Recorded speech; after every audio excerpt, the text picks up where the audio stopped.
કેમ છો મિત્રો? આપણી યુટ્યુબ ચેનલ HJ એજ્યુકેશન વર્લ્ડની અંદર આપ સર્વેનું સ્વાગત છે મિત્રો. આજે ધોરણ 9 ગણિત પ્રકરણ 1 સંખ્યા પદ્ધતિનો છેલ્લો મહત્વનો મુદ્દો આજે આપણે શીખવા તરફ આગળ વધી રહ્યા છીએ. મિત્રો, અત્યાર સુધીના લેક્ચરોની અંદર આપણે છે એ દરેક બાબતો છે ખૂબ જ ઝીણવટપૂર્વક છે અભ્યાસ કર્યો છે. આજના લેક્ચરની અંદર આપણે ઘાતાંકના કેટલાક નિયમો વિશે અભ્યાસ કરવો છે. મિત્રો, તે અવારનવાર એક્ઝામની અંદર આપણને નાના નાના પ્રશ્નોની અંદર પૂછાઈ શકે છે. TST, SSC, TAT, higher secondary TAT, secondary mains જેવી પરીક્ષાઓની તૈયારીમાં આપણો લેક્ચર છે એ ખૂબ જ અગત્યનો બની રહેવાનો છે. તો આજના લેક્ચરની અંદર આપણે છે એ ધોરણ 9 ની અંદર યુનિટ 1 ની અંદર આવતો સ્વાધ્યાય 1.5 ના ઘાતાંકના નિયમો આધારિત કેટલાક દાખલાઓ કે જે સાદુરૂપના દાખલાઓ છે એને આપણે શીખવાનો પ્રયત્ન કરીએ છીએ. તો ચાલો શરૂ કરીએ છીએ. બરાબર છે. સ્વાધ્યાય 1.5 જેમની અંદર આપણે કિંમતો શોધવાની છે. ફર્સ્ટ રકમ છે એ આપણે કઈક એવી લઈએ છીએ મિત્રો 64 ની 1/2 ઘાત. કેટલી લઈએ છીએ? 64 ની 1/2 ઘાત જે આપણને રકમ આપવામાં આવી છે. હવે મિત્રો સોલ્વ કઈ રીતે કરવી આપણે જાણીએ છીએ કે ભાઈ સૌપ્રથમ 64 ના છે અવયવો પાડીએ. બરોબર છે. 64 ના અવયવો પાડીએ તો આપણે જાણીએ છીએ કે જો અહીંયા 64 ના અવયવો પાડું છું. બરોબર મિત્રો, તો અહીંયા 8 ગુણ્યા 8 થાય. 8 ગુણ્યા 8 તો મિત્રો આને 8 નો વર્ગ લખાય.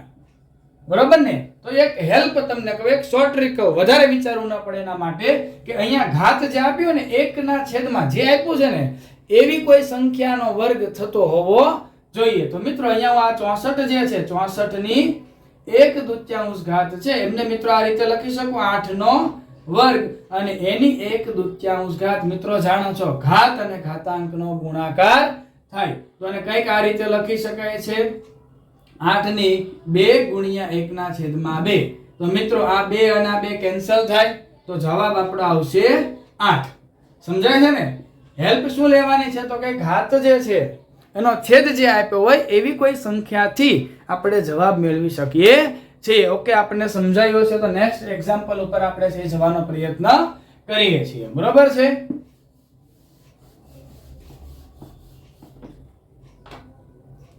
સેકન્ડ એક્ઝામ્પલ ઉપર છે આપણે જઈએ છીએ.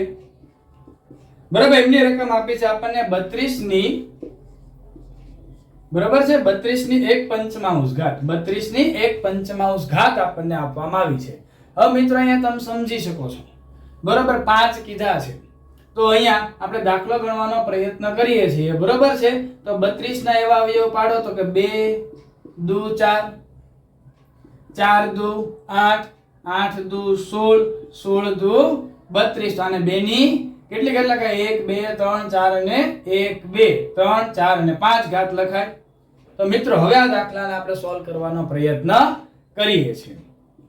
બરોબર છે. 32 ની 1/5 ઘાત છે એને આ રીતે લખાય 2 ની 5 ઘાત એની ઉપર 1/5 ઘાત. ઘાત અને ઘાતાંકનો ગુણાકાર થાય. બરોબર છે. તો 2 ની 5 ઘાત ગુણ્યા 1 ના છેદમાં 5 ઘાત છે એમનો ગુણાકાર થાય. તો આ તો 5 એકા 5 થાય તો અંશ અને છેદ છે એ કેન્સલ થાય. તો આપણો જવાબ શું આવશે? 2 જવાબ છે એ આવે છે. કિંમત આપણને 2 મળે છે. બરોબર ને મિત્રો?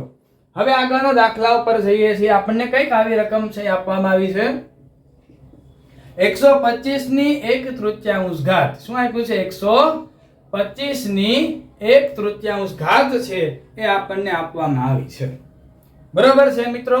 તો હવે આપણે જાણીએ છીએ 5 ઘન આવડતો એટલે દાખલો ખૂબ સરળ રીતે આપણે ગણી શકીએ છીએ. 5 ની 3 ઘાત, 5 નો ઘન થાય ને 5 ગુણ્યા 5 ગુણ્યા 5 અને એને 1/3 ઘાત. હવે આમાં ઘાત અને ઘાતાંક બંનેનો ગુણાકાર કરીએ તો 5 3 ગુણ્યા 1 ના છેદમાં 3. તો આ 3 3 કેન્સલ થાય તો આપણો જવાબ શું આવશે? 5 આવે. નામે મિત્રો જાણો છો કે 125 ને 1/3 ઘાત એટલે 125 નું ઘનમૂળ કાઢવાનું કીધું છે. બરોબર ને? મજા આવે છે ને? તો આગળ વધીએ છીએ આપણે બીજી જ આવી કિંમતો ઉપર છે એ વધીએ છીએ. બરોબર, દાખલા નંબર 2 ઉપર જવાનો પ્રયત્ન કરીએ છીએ. જો આપણને મિત્રો ઘાત ઘાતાંકના નિયમો ખૂબ સારી રીતે યાદ હોય તો આપણે ખૂબ સરળ રીતે છે આ દાખલાઓ સોલ્વ કરી શકીએ છીએ. દાખલા નંબર સ્વાધ્યાય 1.5 ના દાખલા નંબર 2 ઉપર જઈએ છીએ. તેની પણ સૂચના છે કિંમત શોધો. આપણી પાસે પહેલી રકમ છે એ કંઈક આવી આપવામાં આવી છે કે ભાઈ 9 ની 3 દૂત્યાંશ ઘાત આવું કીધું છે. આમાં મેં કીધું ને મિત્રો, શું યાદ રાખવાનું છે તો કે જે આપણને છેદ આપેલો હોય નાનો છેદ એને ધ્યાનમાં રાખો. હવે 9 ની એવું શું કરો કે 2 ઘાત આવે તો 3 નો વર્ગ 9 થાય. બરોબર છે મિત્રો. તો આને આવી રીતે લખી શકાય 3 ની 2 ઘાત એની ઉપર પાછી 3 ની 2 ઘાત. લખાય કે ન લખાય? હવે આપ સર્વે જાણો છો ઘાત અને ઘાતાંકનો ગુણાકાર થાય તો આને આ રીતે લખી શકાય 3 ની 2 ગુણ્યા 3 ના છેદમાં 2 આમ લખાય. બરોબર. તો હવે 2 2 છે એ કેન્સલ થાય. શું થાય? 2 2 કેન્સલ થાય. તો શું વધ્યું તો કે ભાઈ 2 તેરી 6 કરો ને તોય ચાલે. છેદના છેદમાં 2 તો 2 તેરી 6 એટલે 3 ની 3 ઘાત વધે. તો 3 ની 3 ઘાત એટલે 3 ગુણ્યા 3 ગુણ્યા 3 3 તેરી 9 તેરી 27 જવાબ આવે. કિંમત મળે ને 27. બરોબર છે. નેક્સ્ટ એક્ઝામ્પલ ઉપર છે આપણે જવાનો પ્રયત્ન કરીએ છીએ. નેક્સ્ટ એક્ઝામ્પલ આપણને આપવામાં છે 32 ની 2 પંચમાંશ ઘાત. શું કીધું છે? બીજો દાખલો આપણે ગણીએ છીએ 32 ની 2 પંચમાંશ ઘાત કીધી છે. મિત્રો હમણાં યાદ છે 32 એટલે 2 ની 5 ઘાત થાય તો એને કંઈક આ રીતે લખી શકાય 2 ની 5 ઘાત અને ઉપર 2 ની 5 ઘાત. ઘાત અને ઘાતાંકનો ગુણાકાર એક જ કોન્સેપ્ટનો છે ઉપયોગ કરવામાં આવે છે. તો 2 ની 5 ઘાત ગુણ્યા 2 ની 5 ઘાત આમ લખાય. આ 5 5 કેન્સલ થાય તો શું વધ્યું? 2 ની 2 ઘાત વધી તો 2 ની 2 ઘાત એટલે જવાબ આવે 4 જવાબ છે એ મિત્રો આવે છે. સમજાય છે ને સરસ રીતે? બરોબર છે. તો હજી આપણે આગળ વધવાનો પ્રયત્ન કરીએ છીએ. બરોબર. આ દાખલાથી આપણને સમજાય છે. તો મિત્રો આ અંશ જે છે એની સાથે ગુણાકાર થાય. ઘણા મિત્રો એવું કરે કે ભાઈ 5 ગુણ્યા 10 ગુણાકાર કરી નાખે 10 10 ના છેદમાં 5 તો પાછું 5 દુ 10 એટલે ઘાત તો 2 જ આવવાની છે. એના કરતા તમે સીધી રીતે ઉડાડો તો પણ કઈ વાંધો નથી. આગળના દાખલા ઉપર જઈએ છીએ. દાખલા નંબર 3.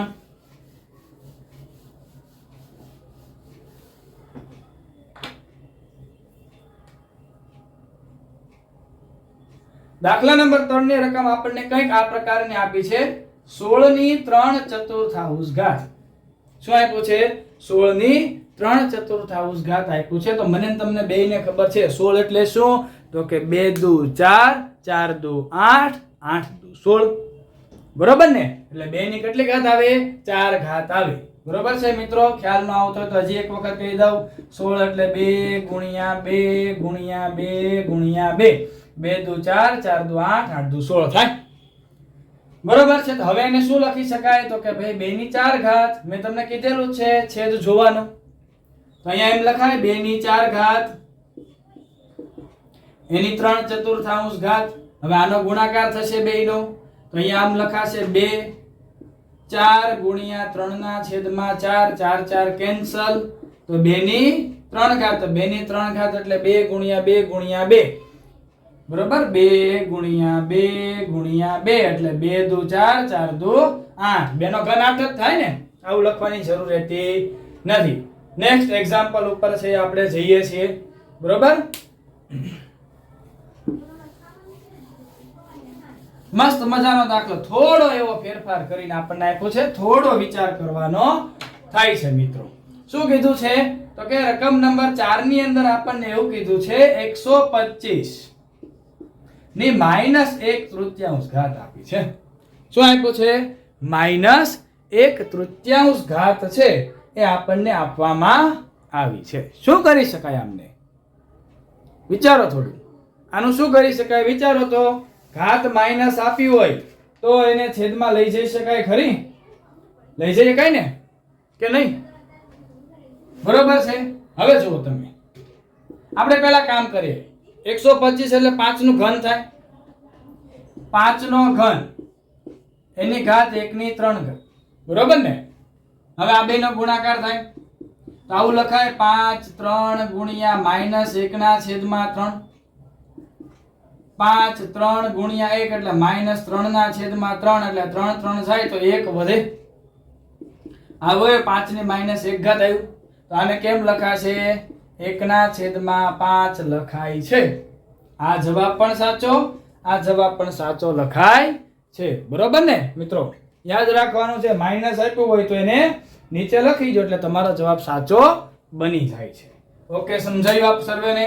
બરોબર, બે જવાબ છે તમારા સાચા છે. ઓપ્શન તરીકે પૂછે, ઓપ્શન 2 માર્કના પ્રશ્ન પૂછે તો એ રીતે આપણે કિંમત લાવી શકીએ છીએ. હવે ત્રીજા નંબરના દાખલા પર જવાનો પ્રયત્ન કરીએ છીએ. ત્રીજો દાખલો છે આપણે સાદું રૂપ આપવાનો. બરોબર છે?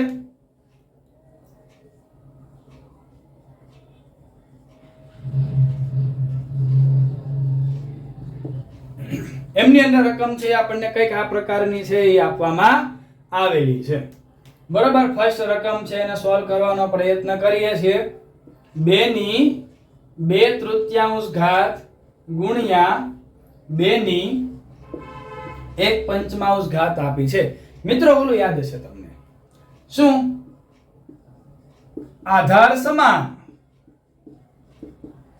ઘાતનો સરવાળો. આધાર સમાન તો ઘાતનો સરવાળો. a/m into a/n. તો શું કરવાનું છે? તો કે a/m plus n. થઈ જાય કે ન થઈ જાય? એ જ કોન્સેપ્ટનો અહીંયા આપણે ઉપયોગ કરવાનો થાય છે. બરોબર છે? આધાર સમાન, ઘાતનો સરવાળો. હાલો અહીંયા કરીએ છીએ મિત્રો. અહીંયા આપ્યું છે આપણને 2 × 2. તો હું લખશું 2. ઘાતનો સરવાળો કરવાનો ને, તો 2/3 વત્તા 1/5. હવે આનો લસા કાઢવો પડે. આમની આમનો સરવાળો કરી શકાય નહીં. આમનો લસા શું થાય? 5 × 3 15 લસા આવે. લસા શું આવે છે? 15. બરોબર ને? લસા 15 આવે. તો મિત્રો આવું કરી શકાય. જો 2/2/3. હવે નો લસા કાઢવાનો છે 15. તો મારે અહીંયા છેદને કેટલા વડે ગુણવો પડે? 5 વડે ગુણવો પડે. તો એકલા છેદને ગુણીએ ચાલે નહીં, અંશને પણ 5 વડે ગુણવા પડે. બરોબર ને? પ્લસ 1/5. હવે અહીંયા 15 લાવવાના છે તો આમને 3 વડે ગુણવા પડે, તો અંશને 3 વડે ગુણવો પડે. હવે મિત્રો આપણો જવાબ તૈયાર થવા તરફ આગળ વધી રહ્યા છીએ. 2 ની ઉપર 2 પંચા 10, 10/15 પ્લસ 3 એકા 3, 5 તેરી 15. મિત્રો ઘાતમાં કામ કરીએ છો, અલગથી પણ તમે એક જગ્યાએ કરી શકો છો. તો હવે અહીંયા જવાબ આપણે શું આવશે? તો કે 2/10 13 ઘાત થાય, છેદમાં 15 ની ઘાત તો સામાન્ય એઝ યુઝ્યુઅલ. તો મિત્રો આ જવાબ છે આપણો તૈયાર થઈ ગયો. આ છે આપણો જવાબ 2/13 ઘાત. છે ને એકદમ મસ્ત મજાનું. ચલો તો આગળના આવા દાખલાઓ છે આપણે ગણીએ છીએ. સમજાણો મસ્ત રીતે? ઓકે, ચલો આગળ વધીએ છીએ.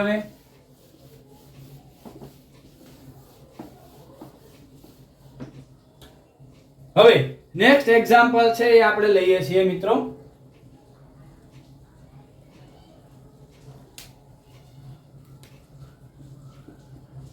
કઈક રકમ આવી આપણને આપવામાં આવી છે. 3/1/3 ઘાત અને ઉપર 7 ઘાત આપી છે. મિત્રો આ ઘાત 3/1/3 ઘાત આપી છે. કાંઈ વાંધો નહીં. હવે આને સાદું રૂપ આપવું હોય તો આમ લખીએ કે 3 ને છે એમાં અંશમાં લઈ જાઓ. માની લો કે અહીંયા તમને આમ આપ્યું હોય 1/3. તો આ તો પ્લસ છે ને. હવે આને ઉપર લઈ જાઓ તો શું લખાય? તો કે 3/-1 ઘાત લખાય. તો એ જ કોન્સેપ્ટનો અહીંયા ઉપયોગ કરવાનો થાય છે.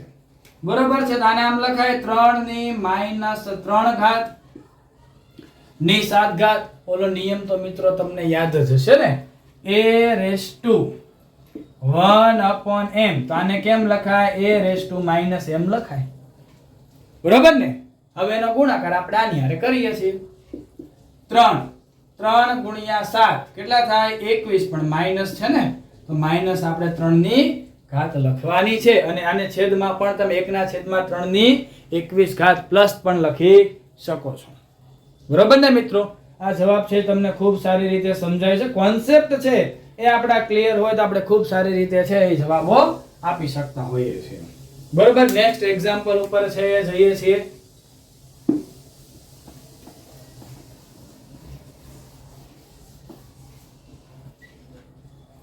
હવે કઈક રકમ આપણને આ પ્રકારે આપેલી છે.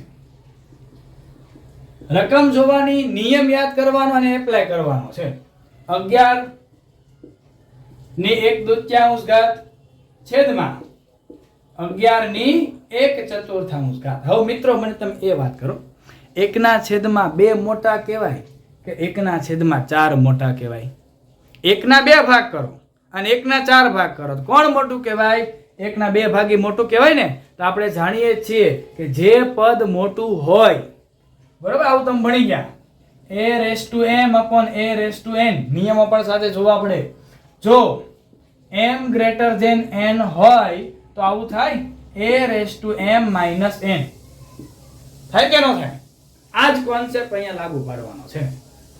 આ પદ નાનું છે, આને ઉપર લઈ જવા પડે, બરોબર ને? ઉપર લઈ જઈએ તો આ તો 11 છે, અહીંયા 11 છે, તો સીધી મારે બાદબાકી કરવાની રહેશે, બરોબર? તો આને કાંઈક આમ લખાય, 11 ની 1/2 ઘાત, આને ઉપર લઈ જાવ તો માઈનસ 1 ની 4 ઘાત લખાય.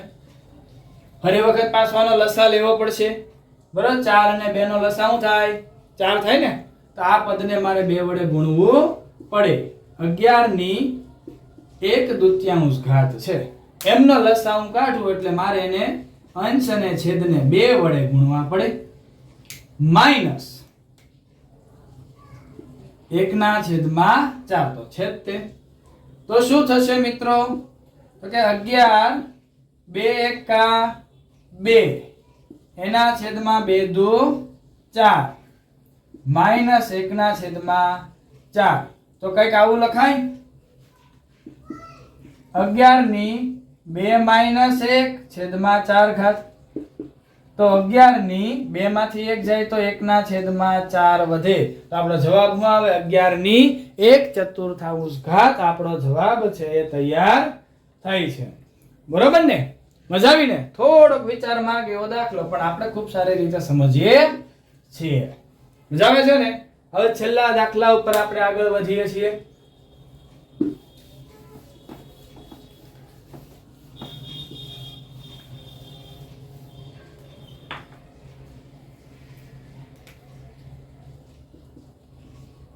છેલ્લો દાખલો લઈએ છીએ 7 ની 1/2 ઘાત ઇન્ટુ 8 ની 1/2 ઘાત. આ જોઈએ એટલે નિયમ મસ્ત મજાનો મગજની અંદર આવી જવો પડે. શું યાદ આવે ખબર? આધાર તો જુદા જુદા છે, ઘાત સરખી છે. જો અહીંયા લખું, આવું લખો એટલે યાદ આવે, a * b. અહીંયા ઘાત છે એ માની લો કે m લખું, અહીંયા ઘાત m લખું, યાદ આવે કે અહીંયાથી? આધાર જુદા જુદા, ઘાત સમાન, તો આધારનો ગુણાકાર થાય. શું થાય? આધારનો ગુણાકાર થાય, બરોબર છે? અને ઘાત છે સામાન્ય થઈ જાય, a * b ab m થઈ જાય. હવે એ જ કન્ડિશન અહીંયા એપ્લાય આપણે કરીએ છીએ. જો આમ લખાશે 7 × 8 ની 1/2 ઘાત. તો જવાબ આવે આપણો 7 × 8 એટલે 56 ની 1/2 ઘાત. લ્યો આપણો જવાબ તૈયાર થઈ ગયો. મિત્રો, ઘાતાંકના તમામ નિયમો છે એ આપણને ખૂબ સારી રીતે યાદ હોય તો આપણે આ સર્વે છે દાખલાઓ ખૂબ સરળતાથી ખૂબ સારી રીતે છે એ સોલ્વ કરી શકીએ છીએ. મિત્રો, આજે આપણે છે એ ધોરણ 9 યુનિટ 1 સંપૂર્ણ કમ્પ્લીટ કર્યું છે. હવે ત્યારબાદ આપણે આગળનું યુનિટ ધોરણ 9 નો બહુપદી એલ્જિબ્રા છે એ કરવાના છે. તો મિત્રો, આપણી ચેનલ પર નવા હો તો ખાસ કરીને સબસ્ક્રાઇબ કરી દેજો અને આપણા મિત્રોને શેર કરી દેવાનું છે. દરેક વિદ્યાર્થી મિત્રોને છે શ્રાવણ માસની ખૂબ ખૂબ શુભકામનાઓ. Thank you.